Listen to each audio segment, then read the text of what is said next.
party alleges thousands of voters risk being disenfranchised as multiple challenges plague the ongoing exercise in several regions. Meanwhile, EC chairperson Jean Mensa has been speaking about the commission she inherited when she met President Akufo-Addo today. We inherited a very, very weak institution. It's an institution, it's not founded on rules, it's not founded on administrative policies, so it doesn't have a governance framework. Also, heads of local assemblies indicted in latest Auditor General report for 120 million Ghana cedis financial mismanagement to be sanctioned. So I've given them 30th September. They should follow up the recommendation, all the irregularities and the directions that they've given for them to handle this irregularity. They should comply. Also in this edition, social media storm on sanitation swells as many Ghanaians join the Joy Clean Ghana campaign to keep the country clean after sanitation teams in Kumasi and Accra uncover insanitary conditions under which vendors prepare food for sale. We'll also hear from head of process engineering at the Lavender Hill treatment plant who is cautioning against dumping foreign materials into toilets. But we receive a lot of solid waste like the aborted babies, those who used to or who are in habit of putting those rubbish. They should put an end to that. And in business, Bank of Ghana announces new minimum capital requirement for payment service providers, fintechs, and mobile money companies. Later in sports, we'll bring you more reactions as the Black Meteors return home following their heroics in Algeria to qualify for the Africa Under-23 Championship. We have all that and more here in this edition of Newsnight. Please join us with your thoughts and comments via WhatsApp and Telegram on 0244-340-437. I am MFR Power. And my name is Evan Spencer. Details after the break.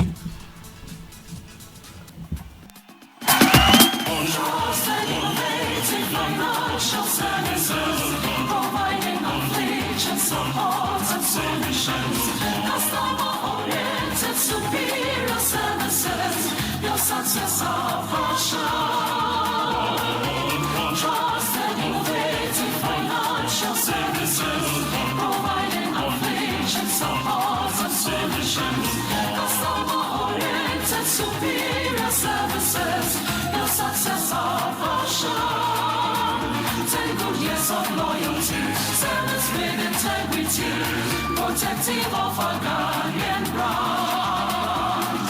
10 years of Texas, 10 years of loyalty. Your success, our passion.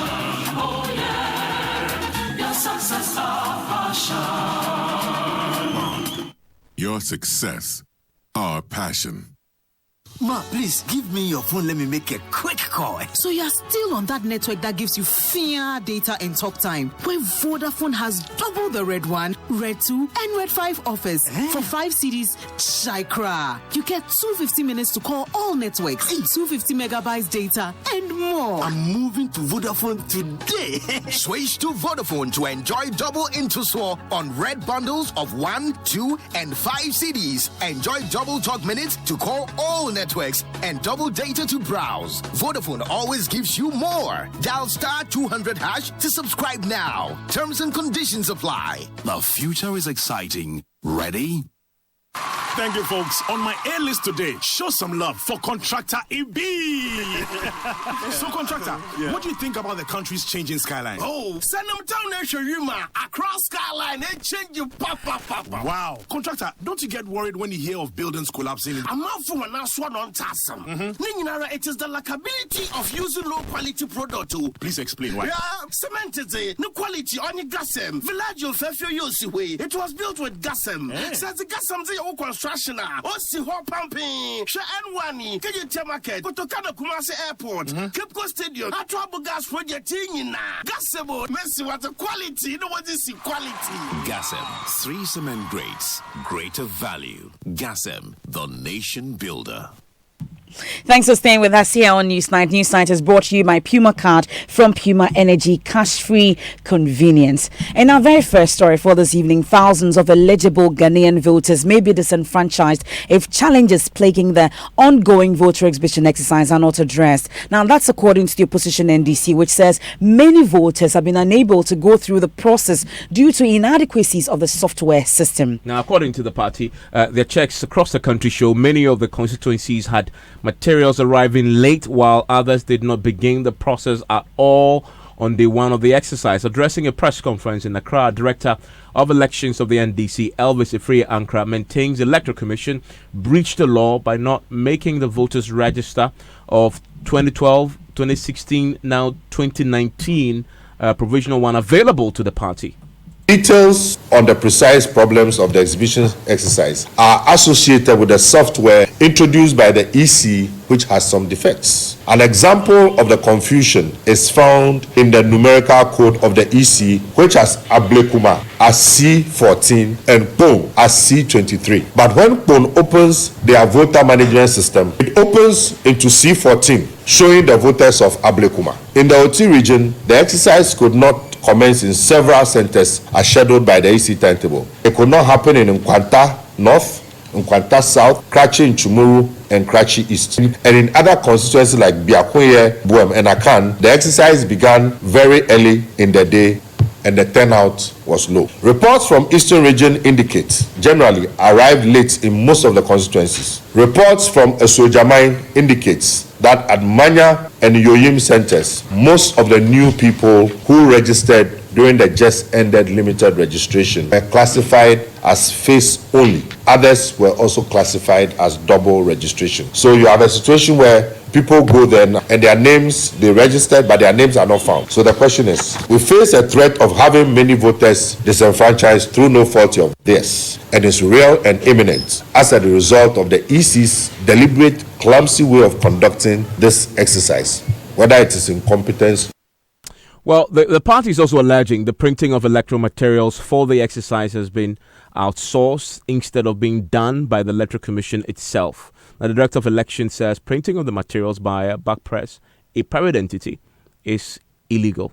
For the first time, the printing of the registers is being done by an external entity, by back press. All over the years, it is the EC staff. If you go to the EC, they have an elaborate system for printing. All the register we've ever is done inside the EC because it's a security document. It's never given out. If you're going to give documents out, it means you have to give the soft copy out. That is why any printing of ballot papers or any material that is going out, the political parties are involved. And we send people right from day one to monitor and check the entire process so that nothing funny happens. How come that in this particular instance, they gave it outside to an outside agency? They did not inform the political parties. The political parties were not involved in monitoring, and that is why we are having these delays. Why did they not inform IPAC? Did they go through tender? Even if they went through procedures, it is wrong because these are sensitive documents.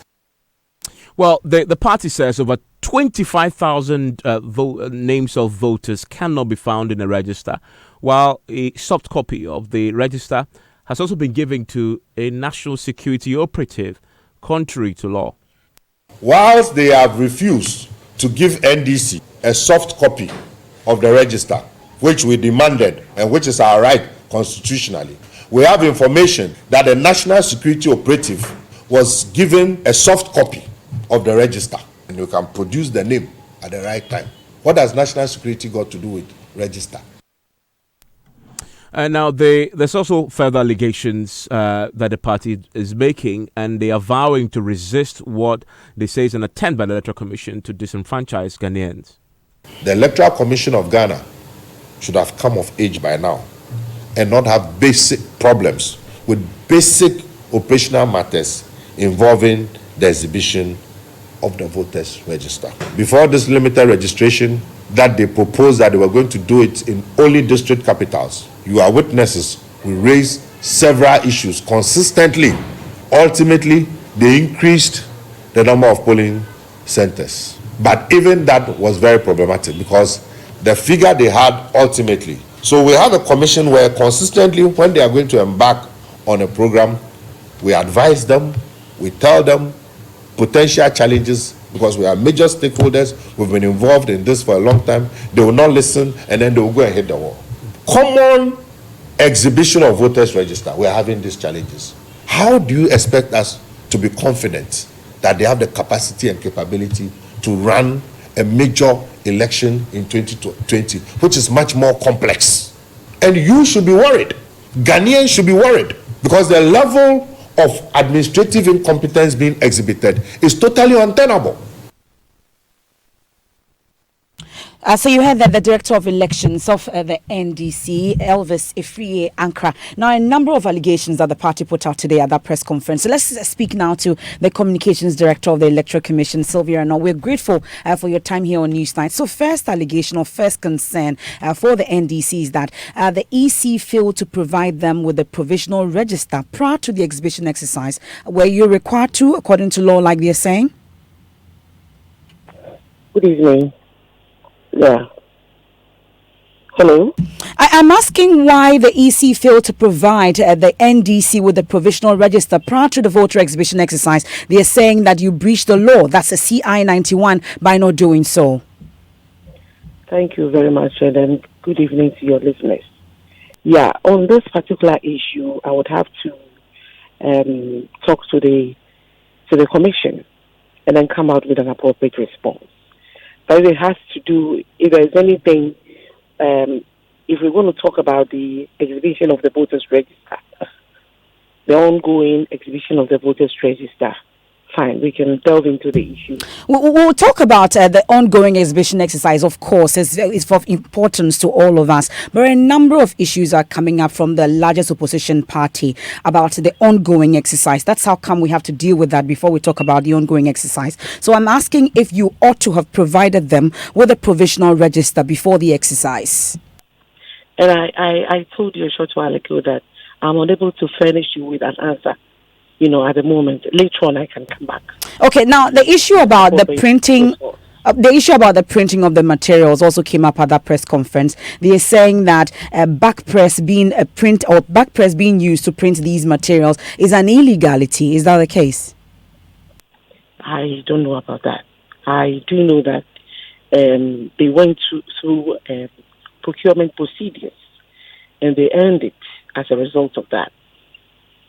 And then also it's coming up that over 25,000 voter names cannot be found in the register, while the soft copy of the register has also been given to a national security operative. Do you know about that? I have no idea about that. What I can say for now is that the essence of the exhibition of the voters register is to afford every registered voter the right and the opportunity to verify his or her name in the voters register, check their particulars and make sure that they are correct, and then object to the inclusion of unqualified persons in the voters register. Apart from that, we also, as registered voters, we have the right to go to the exhibition centers with birth certificates and burial certificates of our loved ones who are passed on, so that their names can be expunged from the voters register. In fact, we don't have a comprehensive report of what is really, in terms of numbers, the numbers that are missing from the register, because the essence of the exhibition exercise is to right all wrongs. And that is the reason we are monitoring across the length and breadth of the country, so that if you don't find your name as a registered voter in the voters register, there are channels that you have to go to address those issues. The exhibition is to right wrongs. The exhibition is to afford us to get the names of unqualified persons taken out of the voters register. So I at the moment, it is premature for me, I think, for anybody to say that they have gotten names of, I don't know the procedure, I don't know the details, but for us at the Electoral Commission, I think it is premature to make any comprehensive assessment of the exercise once it's still ongoing. It started a few days ago, and it will end. It has 8 days.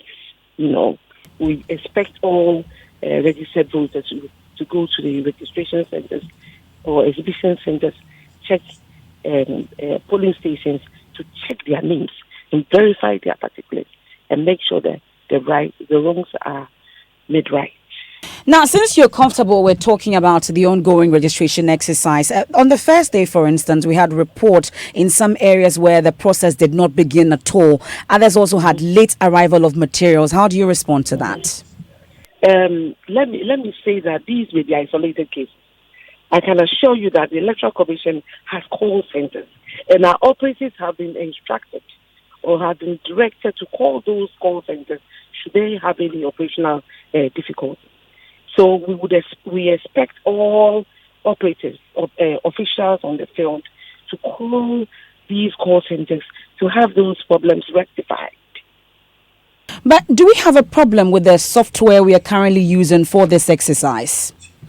We don't have a problem, but this is a system that is being used by the Commission all over the country, so that, if there are challenges at some isolated places, nothing stops the operators from calling, making calls to the call centers to have them rectified, so people can check their names, verify their particulars, and so on and so forth, in consonance with the objective of the exhibition exercise. I ask because it doesn't look like they are isolated cases. We are told that in a number of areas, at least the NDC also highlights it today, that there are a number of challenges with this particular software, and the parties say they actually warned you against it, but you still went ahead to use it.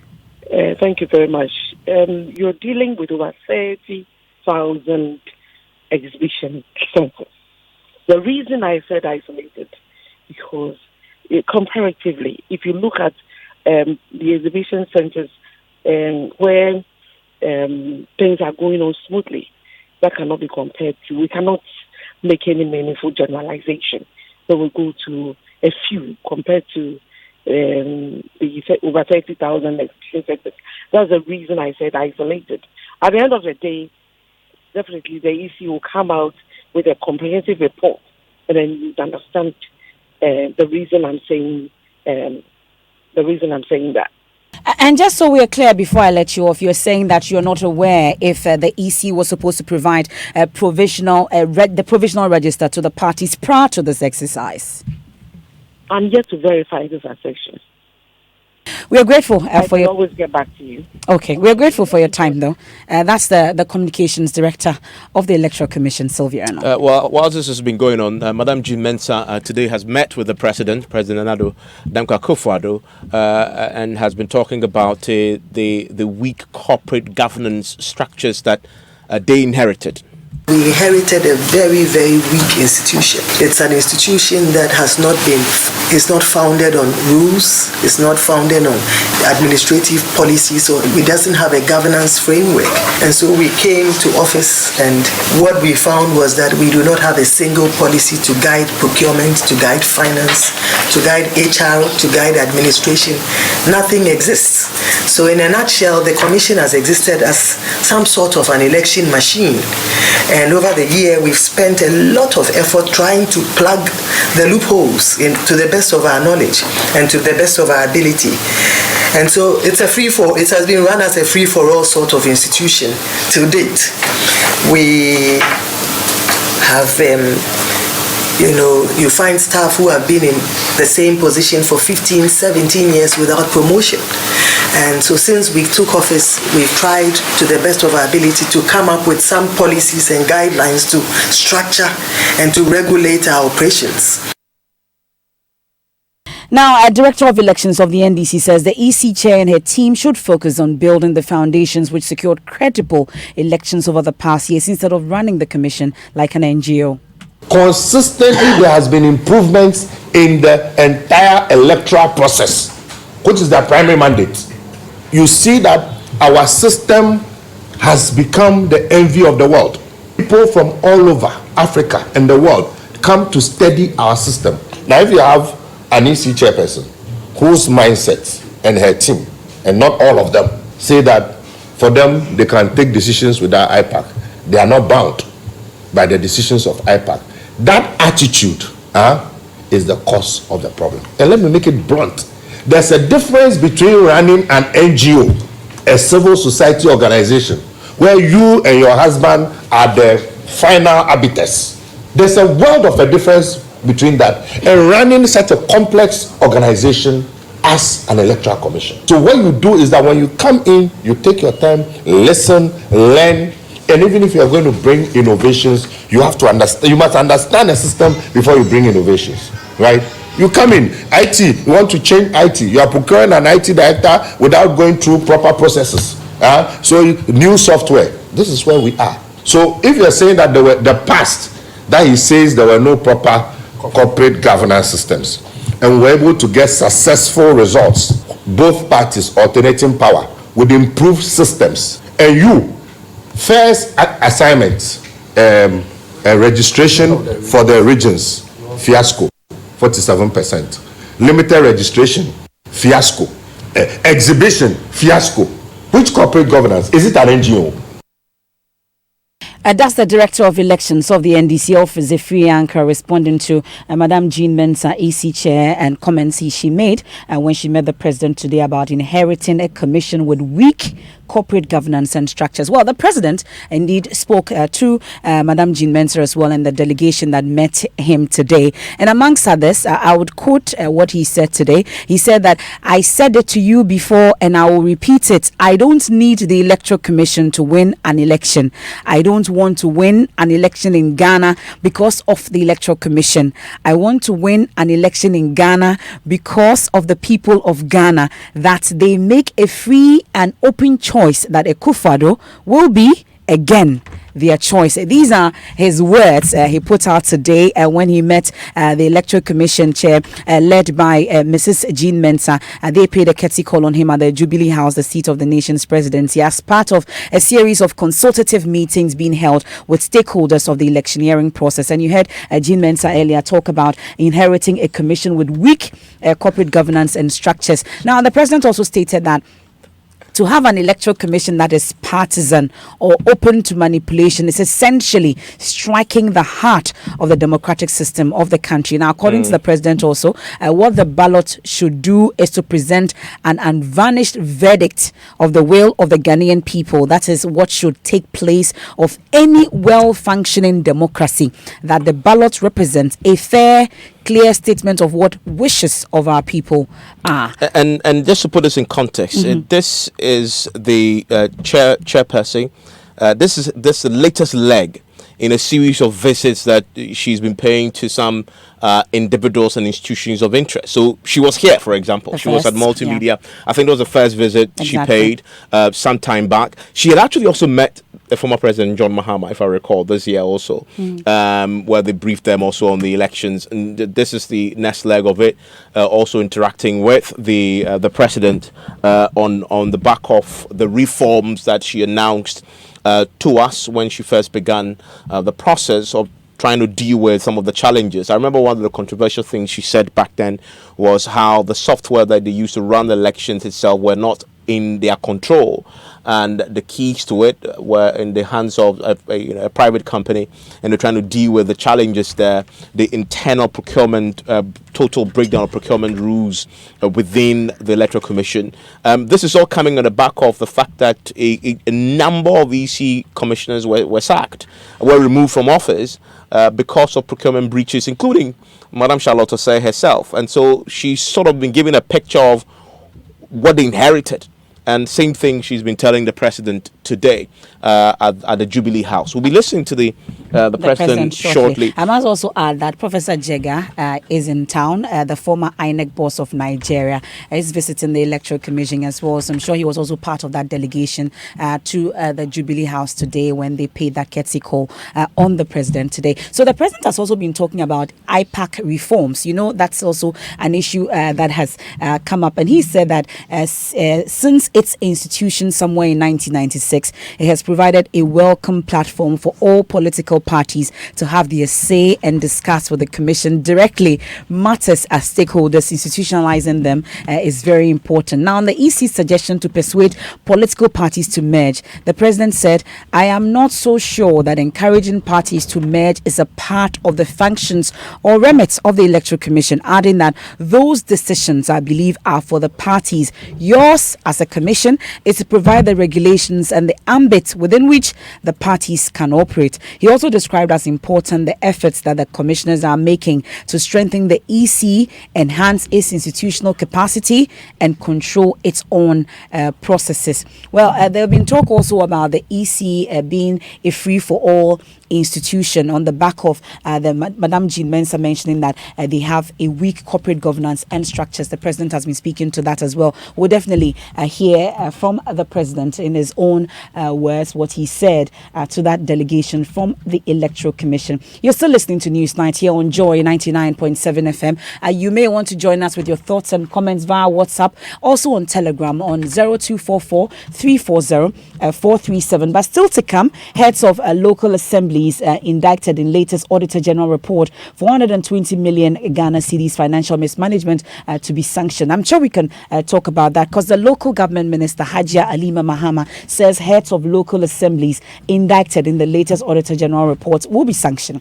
The 2018 report uncovered mismanagement of funds to the tune of 120 million Ghana cedis. Now, this is more than double the value of the previous year's infractions. We have a copy. Yes, of and if you read that particular report, it talks about the 120. It talks about the fact that previously the Auditor General asked the management of the various district assemblies, but also including the Honourable Minister for Local Government Road Development, to set up effective monitoring and follow-up mechanisms to track actions to be taken on conclusions, including applying the sanctions. Because the year before, they recorded a significant reduction in these financial mismanagement infractions that led to loss of funds. And then the next year, they've seen a significant jump in that. I've been speaking to the Minister for Local Government, Madam Hajia Alima Mahama, and she concedes, yes, she is unhappy that the infractions seem to have gone from very good the year before to worse now, and she's giving a ending of month deadline for all the affected district assemblies and municipal assemblies to come forward and provide details covering the infractions that the Auditor General found, and those who are found culpable will be sanctioned. I was happy there was a reduction in irregularities and infractions. For the previous year, 2016, it was over 75 million. Then it came to 40. Then it came to 40 million. So I was happy with that, and I encouraged them to ensure that this year it goes down to 20 million. So, of course, I'm not a happy person that it has gone up so high. And definitely, we are taking responsibility and we're taking action. I've already sent letters to all the district assemblies and to their regional ministers to also follow up with the district assemblies to ensure that they implement the recommendations of the Auditor General's report before we go to Public Accounts Committee. Oh, you'll be going there? Yeah, definitely. If they don't take those actions, we have to go to Public Accounts. Yourself? Well, not me or my deputies, but we have to go. But the district assembly should be held accountable for their own action. They'll be held accountable. They will be there, but when they are there, the committee will expect that the ministry should be presented there. So I've given them 30th September. I've written to them. They should follow up the recommendation, all the irregularities and the directions that they've given for them to handle this irregularity. They should comply by 30th September and report to me. And I've also asked the head of the Office of the Local Government Service administratively to also look at the administrative procedures and apply sanctions accordingly. Follow up and also apply sanctions. What sanctions are allowed under the rules? For example, if you have to pay something that you are not paying, you have salary part of some deduction, they can work a scheme out for your salary to be taken out. If you are to be suspended on some matters, you'll be suspended or interdicted. There are two different things. Interdiction, you will still be on part salary, maybe half salary. Suspension, you will not be on salary. There are various administrative procedures that they should follow. So they should look at the Auditor's General report and then apply the administrative sanctions. So you're willing to crack the whip on Of course. Why do you think this happens, though? I mean, you've been in the local government system for a long time. Why do you think this continue happening? I think the technical, sometimes we blame the politicians a lot, but it's not just the politicians. The technical people too should be able to support the politicians, because that's why you are there.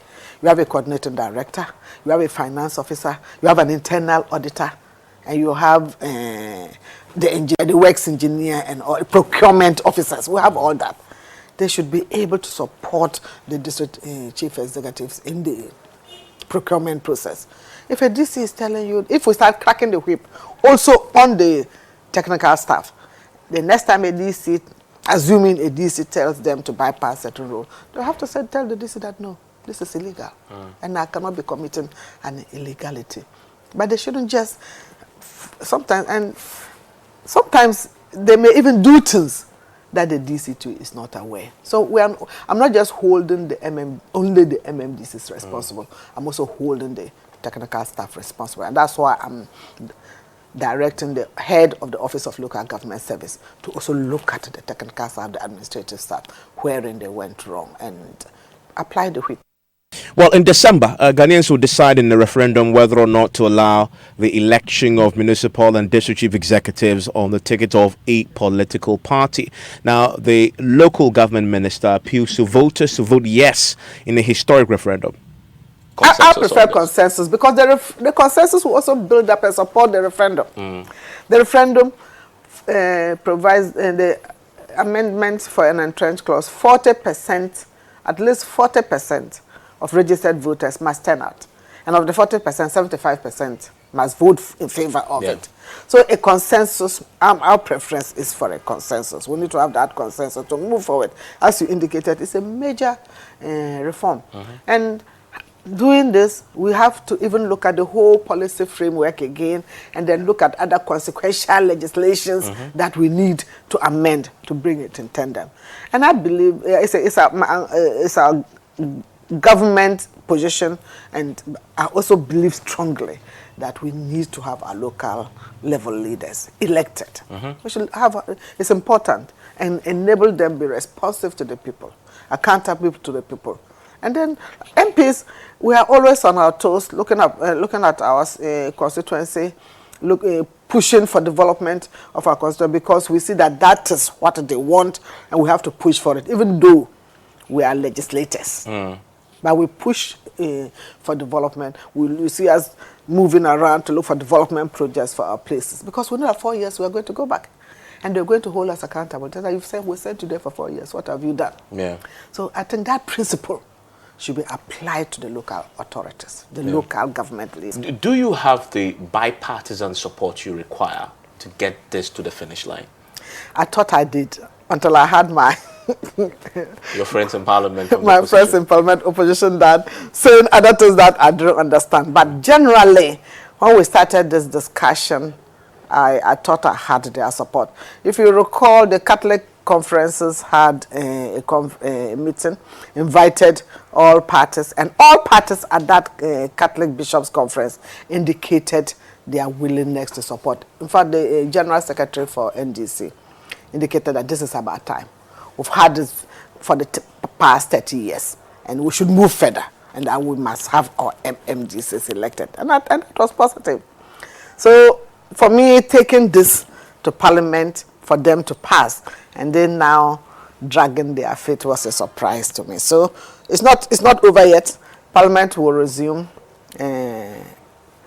late October, and it's my expectation that we'll pass it even before we go for the referendum. And please, the President has taken this bold initiative to allow you to take decisions. He's given the power to you, so to speak. So take up that power. Have that power. Use your time to elect your MMDC, and then have interaction with your MMDC. Have control over your MMDCs and direct them what they should do to make them accountable to you.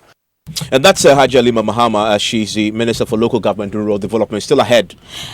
Social media storm on sanitation swells as many Ghanaians join the Joy Clean Ghana campaign to keep the country clean after sanitation teams in Kumasi and Accra uncover insanitary conditions under which vendors prepare food for sale. We'll also hear from Head of Process Engineering at the Lavender Hill Treatment Plant, who is cautioning against dumping foreign materials into toilets.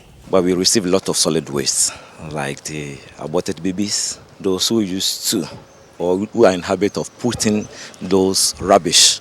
They should put an end to that.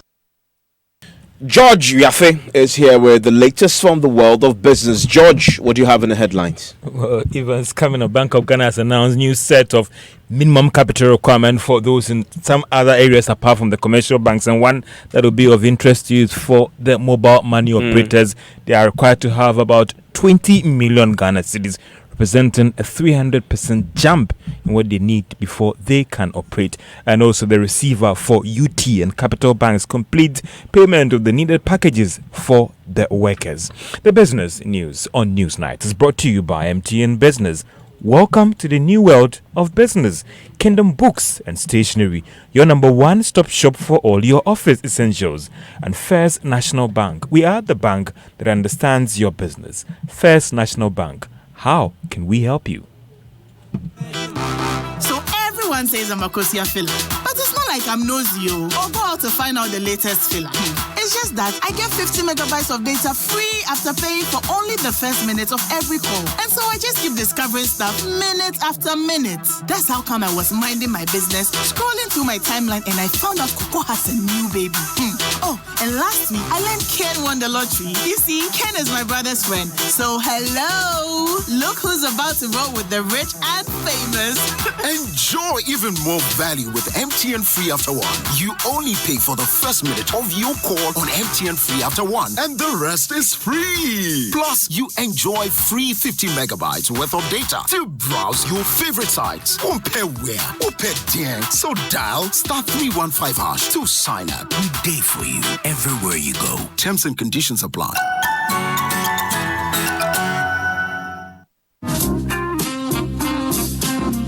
The Kingdom Books this year back to school promotion is in conjunction with Citidia Supermarket. Buy school items worth 100 Ghana cedis from Kingdom Books and get 12% discount voucher to purchase from Citidia and vice versa. School items include textbooks, pens, pencils, erasers, exercise books across all Kingdom Books branches in Accra, Tema, Kumasi, Takoradi, and Cape Coast. Kingdom Books, where quality and affordability is assured. For further information, call 0302 764209 or 0302 746101 and 0501 401050. Terms and conditions apply.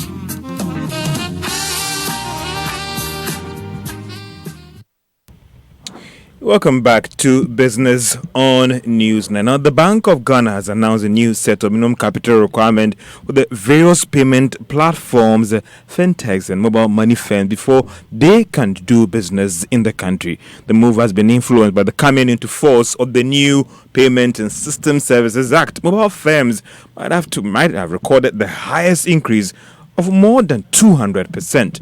There is more in the following Business Text report. Based on this increase, firms that operate mobile money businesses like MTN, Vodafone, and Airtel Tigo are now required to have minimum capital of 20 million cedis, up from the 5 million cedis needed in the past. We understand that the increase will just affect the big firms that operate the business and not the mobile money agents in the country. The review will also affect issuance of electronic money, domestic transfer operators, and payment card issues, as they are all required to have 8 million Ghana cedis as their new capital. Large financial technology firms like Express Pay should also have a minimum capital requirement of 2 million Ghana cedis. While subcontractors or medium-sized companies should have about 800,000 Ghana cedis, startups, fintechs, or call them payment application solutions, may not need a minimum capital requirement. Joy Business understands the companies that are already in operation have until 9 months to meet the requirement. According to the Bank of Ghana, the license should be reviewed every 5 years. The regulator also argues that it settled on this new capital level after some extensive engagement with all the players in the sector. Based on this review, international payment card issuers are required to have offices in Ghana with the required local staff. Industry watchers are of the view that the move by the Bank of Ghana would bring about competition in the sector, new players like non-banks and financial institutions. It is also projected that these new capital requirements would bring about more jobs increased financial inclusion, and a more secure payment ecosystem. And that's a business desk report. Let's still stay on the sector because telecom operators are pushing for more time when it comes to fully complying with the revised communication service tax. The operators are pushing for it to start from the beginning of next month. The Ghana Revenue Authority has asked the various telcos to start charging the levy, popularly known as the talk tax, after securing the president's approval. Chief Executive of the Telecoms Chamber, Kanashibe, has been explaining to Joy Business why they need more time to fully implement this levy.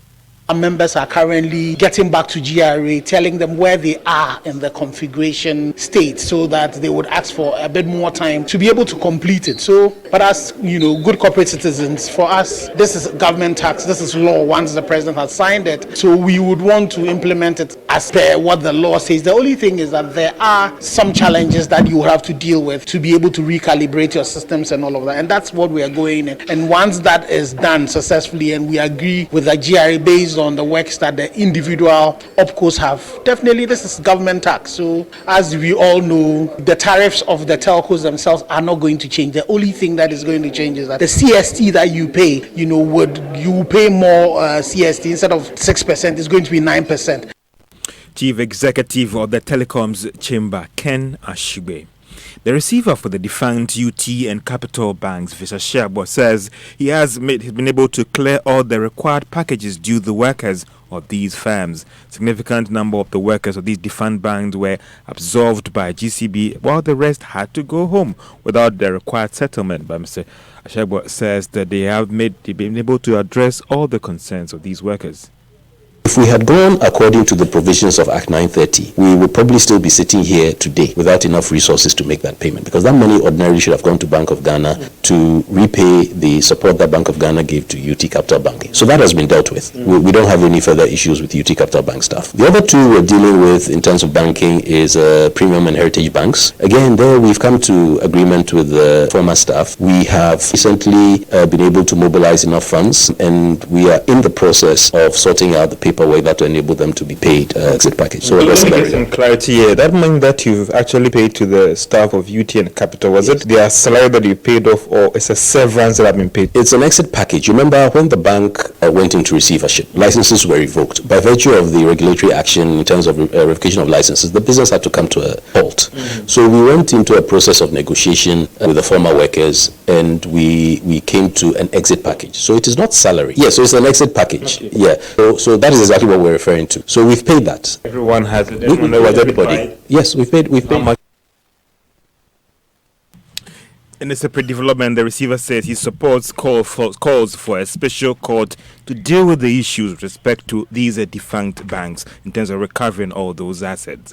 Now, management of a Kumfi fruit processing company has told Joy Business that the factory is expected to produce the first product from the factory before the end of this year. The firm was one of the first factories commissioned under government's One District, One Factory initiative.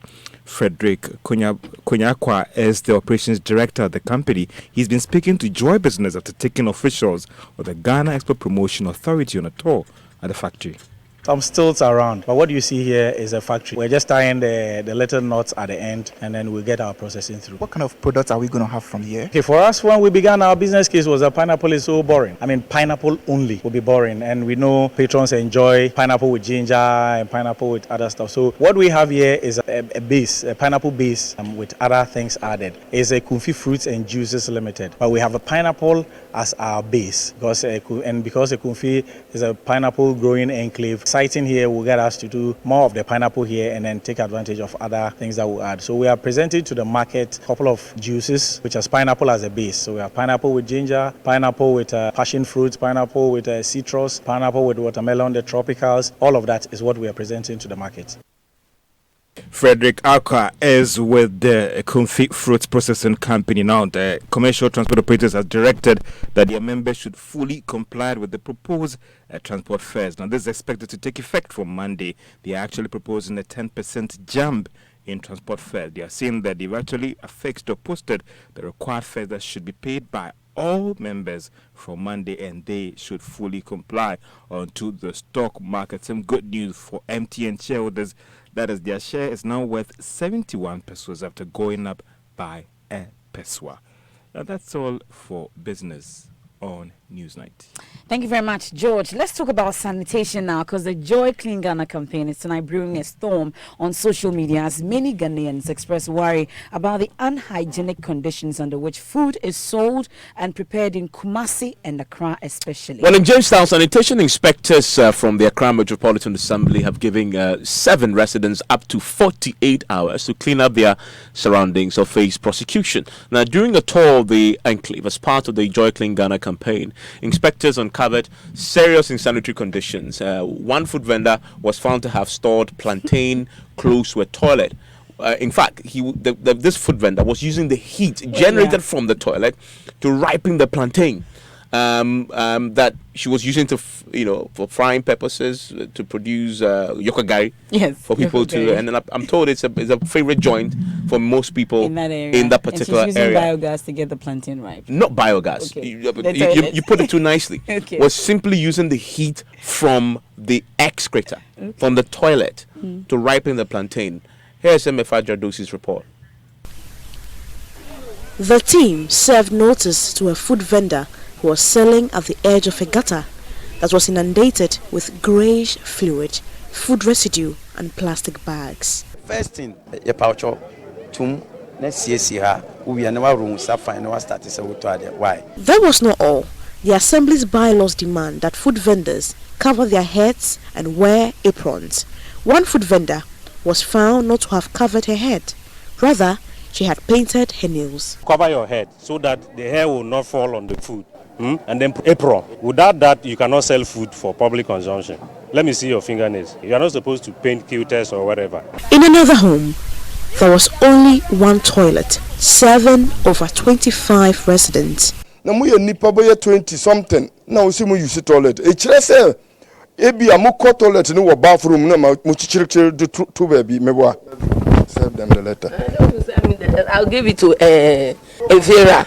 In this same house, the first floor of the story building was hanging loosely and on the verge of collapse. There were deep cracks on the walls with a very shaky wooden floor. You can cave in. Whoever is here can cave in and a disaster, a pending disaster here. Somebody lives here. All this is a corridor. We are serving her a notice to serve to the co-landlord for you to come and reconstruct here, or you remove everything out from the place here. We'll come for re-inspection. When we come and you don't do what we are recommending for you to do, we'll prepare you for court. But the house had more problems. Their gutter was choked with a thick porridge-like liquid. It was a cocktail of filth. The inspector, Asitanga, instructed the residents to clean up.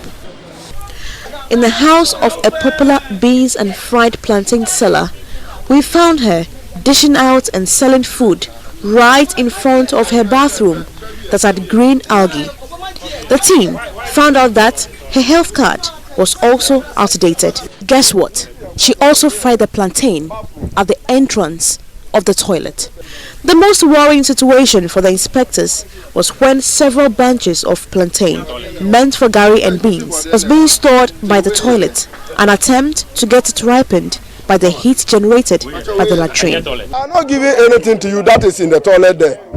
We are not giving it to you. Okay? It's going to serve as a deterrent to you. Tomorrow, everybody will see what we are doing and nobody will repeat it. You cannot store it under the toilet and use it to prepare food. It's not done anywhere. In all, the second day, despite the chaos, was generally successful. Nancy MFA Jadosi's report, and I can imagine that kind of plantain used for kakro. Yeah, I think it would be best for kakro. You have to scoop it and then you put it in the oil. Now, but that is it's an awful imagery in my head. That's how bad the problem is. But we know the exercise may have faced stiff opposition from the assemblyman that's now become very infamous. Police looking for him. He's Joseph Ado. He's known popularly as Zola.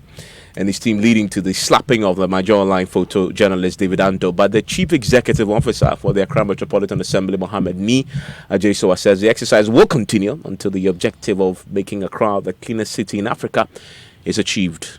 In low-income and informal communities, some of these things may happen. And that is why the Public Health Department will continue to visit those areas and make sure that people do the right thing. The congestion alone could be part of the problem. So I think that we'll continue with the exercise. Can we always watch over people? It's an attitude that had been part of our culture over a long period of time. And the president's statement is a wake-up call to all and sundry. And that's why we are excited that the media is also partnering us in doing these things. We have to continue with some of these things to a certain level that it will be in our subconsciousness that this is what we are supposed to do. Whatever happened yesterday cannot in any way demoralize the team. And I want us to end on a very positive note. That's the Chief Executive of the Accra Metropolitan Assembly, Mohammed Nia J. Sowa. Now listen to this. What's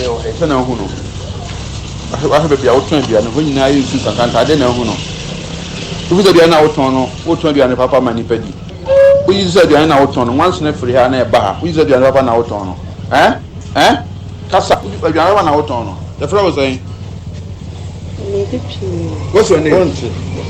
What's your name? Aisha bien. Mi papa. Aisha Alasan. But you are near my own phone. So what you're hearing there is a KMA Labafem sanitation enforcement team member interacting with a vendor who sells food under unhygienic conditions near the Ababo storm drain. The food was subsequently seized there. Now back to Accra, where the head of process engineering at the Lavender Hill, and that name is called Lavender Hill for a purpose. It's not because of the nice fragrance, but just how awful it is. The Lavender Hill fecal and mutal waste treatment plant is urging the public to desist from dropping foreign materials into the toilet because it makes it difficult for them to process it. We are supposed to treat liquid waste, not solid waste. But we receive a lot of solid waste, like the aborted babies, the phones, the wallets, the slippers, sand. And it's really affecting our operations, like our pumps and the rest. So we advise the public, those who used to, or who are in habit of putting those rubbish, debris, into their septic tanks, into the public toilet, they should put an end to that. Every month we pay about 20,000 cedis to dispose it off.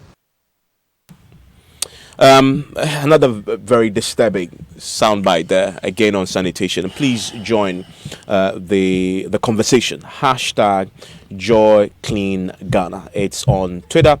It's also on Facebook, mainly on Twitter as well. Please join the conversation. Hashtag Joy Clean Ghana. I'll share with you what you've been saying with that hashtag. And why is Hans shaking his head? Hans is here with sports. I have a headache actually from some of the things that I'm hearing. I mean, but you like your wachi by the ripe gutter. plantain stuff. So you should stop buying wachi by the gutter. I've heard it's the best. Don't touch wachi. I shouldn't touch. We are getting there. Wachi is untouchable.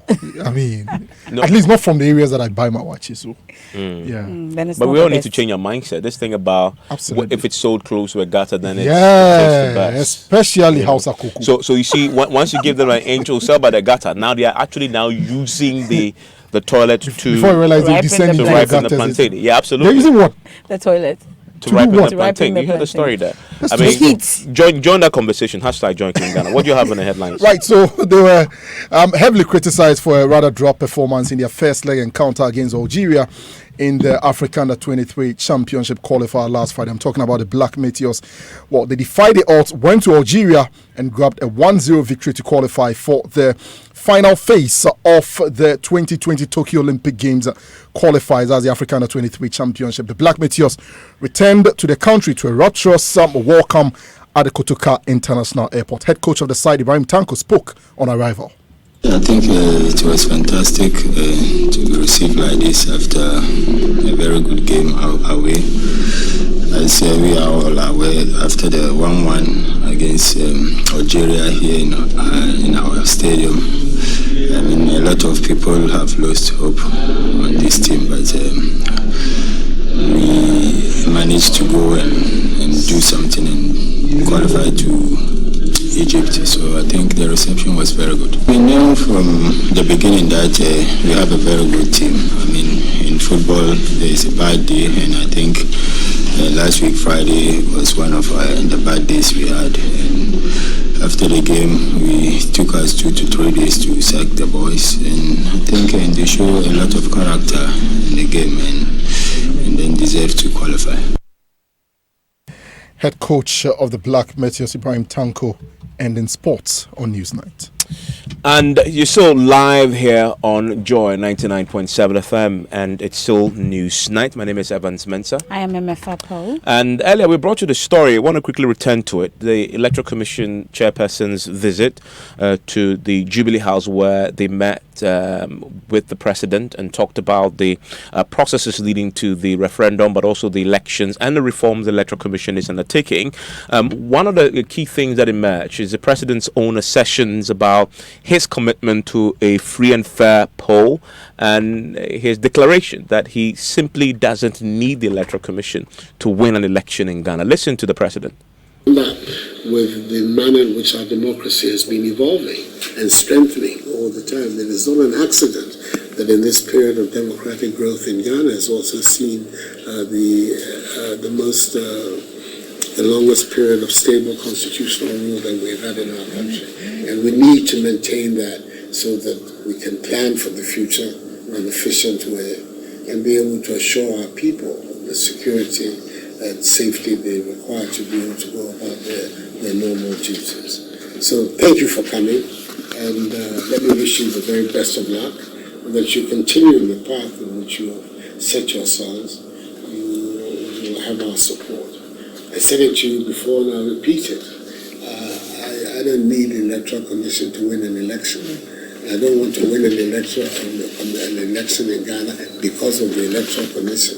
I want to win an election in Ghana because of the people of Ghana, that they make a free and open choice, that Akufo-Addo will be again their choice.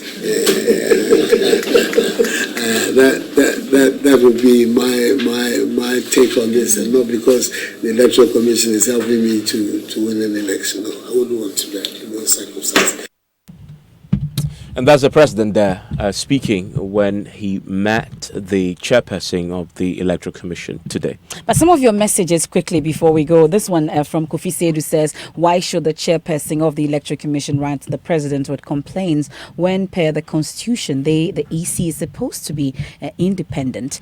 This one from Alfred Morte in Santa Maria says, so the Electoral Commission has appointed a communications director who's unaware of anything happening around her. She has to consult the commissioners before responding to questions. Ni from Bachona is also talking about the police swap today. It says the police should focus on the Spintex Road, Bachona areas and wipe out these bad people operating in and around the area. From Pa, this one also says, please, Joy FM, let the police come to my area in Dansuman last stop down around Glife areas. They are here, Pa. And this one also says, please tell the police to come to Ga West and Ga Central, especially Ablekuma, Abase area, and see for themselves. Well, for all you know, they will be there because it's an unannounced visit done jointly with the AMA and the Joy News team. And then Michael from Takrady says, I'm surprised by the comments of the EC chair that she wants us to believe all her predecessors did nothing right. So all the recommendations that the EC as a body have had from both local and international organizations were false. Appointed leaders must be careful in discrediting their predecessors. Some of your comments are sent in via WhatsApp on 0244 340 437. And that's how we wrap up this evening's edition of News Night here on Joy 99.7 FM. I am Emma Fapao. And my name is Evans Benson. Enjoy the rest of your evening.